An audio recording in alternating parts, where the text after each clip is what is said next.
viewers, welcome back to our channel. எல்லாரும் எப்படி இருக்கீங்க? நல்லா இருக்கீங்களா? ஓகே, உங்க ஆதரவுக்கு ரொம்ப நன்றி. இன்னைக்கு ஒரு சூப்பரான ஒரு டிஷ்ஷோட உங்களை சந்திக்கிறேன். ஸோ இன்றைக்கி நம்ம என்ன செய்ய போகிறோம் அப்படின்னா பாருங்கள், நல்ல க்ரீனிஷாக வெண்டைக்காய் இருக்குது. வெண்டைக்காய் வந்து உண்மையிலே ரொம்ப நல்லது, நமக்கே தெரியும். நிறைய பெனிஃபிட்ஸ் இருக்குது வெண்டைக்காய். நம்முடைய கண்களுக்கு நல்லது, ஸ்கின்க்கு நல்லது, ஆர்பிசி ப்ரொடக்ஷனுக்கு ரொம்ப நல்லது, நோய் எதிர்ப்பு சக்தியை வந்து அதிகப்படுத்தும், டயபெட்டிக்ஸ்க்கு ரொம்ப நல்லது, கொலஸ்ட்ரால் லெவலெல்லாம் கண்ட்ரோல் பண்ணும். நிறைய பயன்கள் இருக்கிறனால இது குழந்தைங்களை அதிகமாக எடுக்க சொல்லுவோம், பெரியவங்களுக்கும் ரொம்ப நல்லது. ஓகே, இன்றைக்கி வந்து இந்த வெண்டைக்காயில் சூப்பரான புளிக்குழம்பு ஒன்று வைக்கலாமா? ஓகே, ஸோ இதுக்கு தேவையான இன்க்ரீடியன்ட்ஸ் என்னென்ன வேணும்னு சொல்கிறேன் பாருங்கள். ஸோ ஒரு 200 கிராம் வெண்டைக்காய் நான் நல்லா நீட்டாக கழுவி எடுத்து வச்சுருக்கிறேன். அப்புறமா பீசஸாக கட் பண்ணிக்கலாம். கூடவே ஒரு 200 கிராம் சின்ன வெங்காயம் சின்ன சின்ன பீசஸாக கட் பண்ணியிருக்கோம். அரைக்கிறதுக்கு ஒரு 1/4 மூடி தேங்காய், ஒரு சின்ன எலுமிச்சம்பழம் அளவு புளி வந்து ஊற வச்சுருக்கேன். புளிக்குழம்புக்கு புளி முக்கியம். ஸோ அடுத்தது பார்த்திங்கன்னா அது கூட சேர்த்து அரைக்கிறதுக்காக ஒரு 1/2 ஸ்பூன் ஜீரகம், ஒரு 4 பல்லு பூண்டு, ஒரு 6 பல்லு சின்ன வெங்காயம் சேர்த்து அரைச்சிக்கணும். கூடவே கொஞ்சம் ஒரு 1/4 ஸ்பூன் மிளகு சேர்த்துக்கலாம். அது கூட கருவேப்பிலை, தேவையான அளவு கொத்தமல்லி இலைகள், அப்புறம் 2 தக்காளி, சின்ன சைஸ்னால் 2 எடுத்துருக்கேன், பெருசுனா ஒன்று சேர்த்துக்கோங்க. மசால் பார்த்திங்கன்னா குழம்பு மிளகாத்தூள் வீட்டிலே நம்ம அரைச்சி வச்சுருப்போம் இல்லையா, அதை சேர்த்துக்கலாம். இல்லைன்னா நீங்கள் மிளகாத்தூள் மல்லித்தூள் அப்படி தனியாக சேர்த்துக்கலாம். நான் இங்கே வந்து குழம்பு மிளகாத்தூள் எடுத்திருக்கேன், ஒரு 2 ஸ்பூன் எடுத்திருக்கேன் பெரிய ஸ்பூனில். கூடவே ஒரு 1/4 ஸ்பூன் மஞ்சள்தூள் எடுத்திருக்கோம். அங்கே வந்துட்டு வெந்தயம் கொஞ்சம் எடுத்திருக்கேன், அது வாசனைக்காக. ரொம்ப சேர்க்க வேணாம், 1/4 ஸ்பூனுக்கும் கம்மியாக சேர்த்துக்கோங்க, ஏன்னா அது வளவளப்பு தன்மை இருக்கும். ஆல்ரெடி வெண்டைக்காலையும் அந்த வளவளப்பு இருக்கனால ஒரு ரொம்ப கம்மியாக சேர்த்தா போதும், 1/4 ஸ்பூனுக்கும் கம்மியாக எடுங்க. தேவையான அளவு உப்பு சேர்த்துக்கலாம். வாங்க வியூவர்ஸ், இப்போ நம்ம சுவையான வெண்டைக்காய் புளிக்குழம்பு எப்படி செய்யலான்னு பார்க்கலாம். நம்ம இந்த புளிக்குழம்புக்கு முதல்ல என்ன பண்ணணும், வெண்டைக்காய் நல்லா கழுவி சின்ன சின்ன ஃபைன் பீசஸாக கட் பண்ணி எடுத்துகிட்டு ஒரு ராவான ஒரு பேனில் போட்டு நல்லா வதக்கிடுங்க. எதுக்காக அப்படின்னா அதோடைய அந்த வளவளப்பெல்லாம் போயிடணும், இல்லைன்னா குழம்பு ரொம்ப வளவளன்னு இருக்கும்.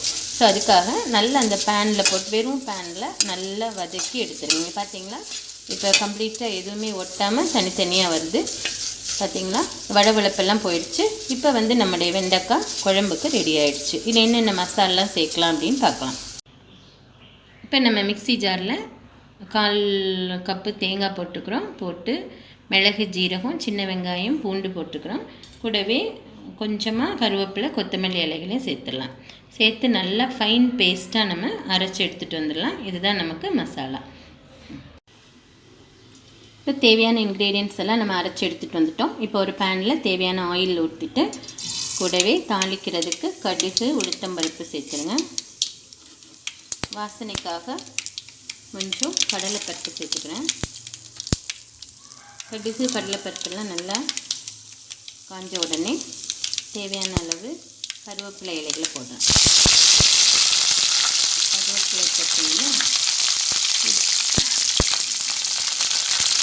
கூடவே நம்ம கட் பண்ணி வச்சுருக்கிற சின்ன வெங்காயத்தை போட்டு நல்லா கொஞ்சம் வறுத்துடலாமா, கொஞ்சம் சிவக்கட்டும், வறுத்து வச்சுருங்க.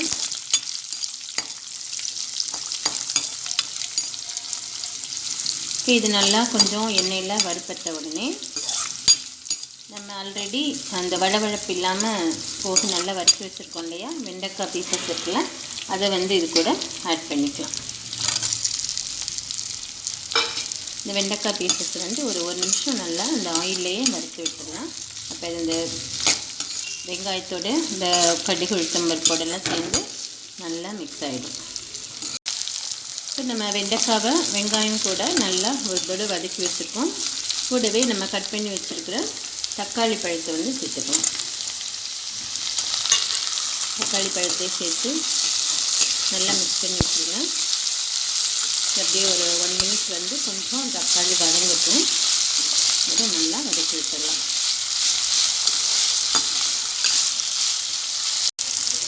நம்ம வெண்டைக்காய் நல்லா தக்காளியோடு சேர்ந்து வதங்கிடுச்சு. இப்போ நம்ம அரைச்சி வச்சுருக்கிற தேங்காய் விழுதை வந்து சேர்த்துடுறேன். தேங்காய் விழுதை நல்லா சேர்த்து நல்லா மிக்ஸ் பண்ணிடுங்க. நல்லா மிக்ஸ் பண்ணி ஒரு 1 நிமிஷம் கொதிக்கட்டும். கொதித்த உடனே மசாலா ஐட்டம்ஸ் எல்லாம் நம்ம சேர்த்துடலாம். இப்போ நம்ம தேங்காயெல்லாம் போட்டு அரைச்சி ஊற்றிருக்கோம் இல்லையா, நல்லா ஒரு கொதிச்சிருச்சு.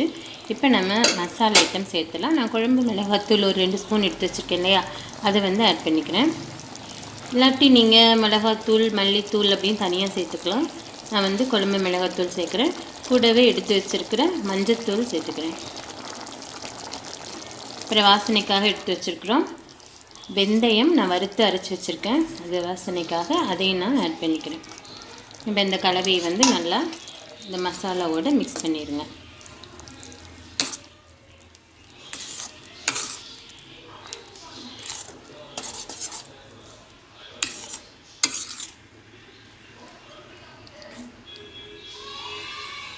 இப்போ நம்ம குழம்பு நல்லா கொதிச்சிட்ருக்கு. இப்போ தேவையான அளவு உப்பு சேர்த்துருங்க.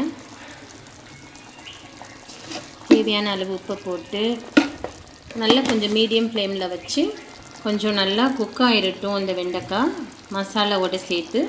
அதுக்கப்புறமா நம்ம கரைச்சி வச்சுருக்கிற புளியை வந்து சேர்த்துக்கலாம்.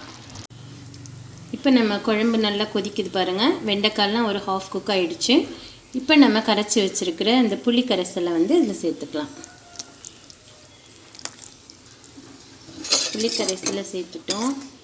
இப்போ இது நல்லா பச்சை வாசனை போக நல்லா கொதிக்கணும்.